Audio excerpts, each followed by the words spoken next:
Good morning అందరికీ. ఈరోజు special వచ్చేసి February 5 భీష్మ ఏకాదశి అనమాట. ఎవరి ఇయర్ February 5 వచ్చింది. దీనికి డేట్స్ ఏం మార్పు ఉండవు, ఎందుకంటే అప్పుడు భీష్ముడు చనిపోయింది February 5 కాబట్టి అప్పటి నుంచి భీష్మ ఏకాదశి మనం జరుపుకుంటుంటాం.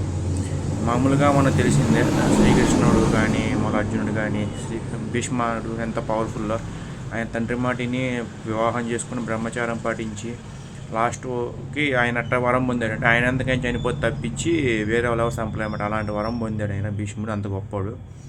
మనం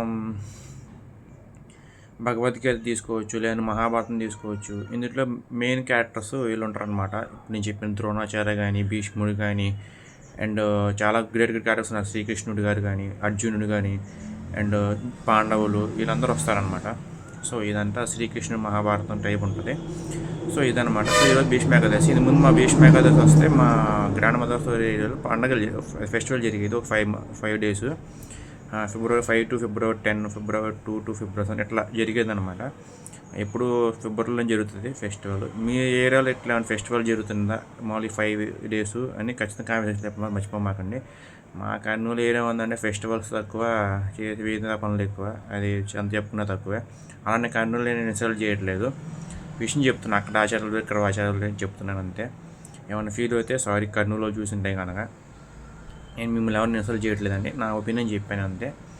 అండ్ ఇంకొక విషయం ఏంటంటే, ఇది ఏమన్నా తక్కువ తీసుకుంటే నన్ను ఏమనుకోమాకండి.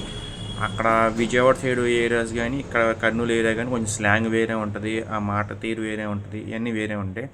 కొంచెం అర్థం చేసుకుంటారని అనుకుంటున్నాను. ఆ కల్చర్ కూడా వేరే ఉంటుంది, అండ్ ఫెస్టివల్స్ కూడా కొంచెం డిఫరెంట్గా చేస్తారు.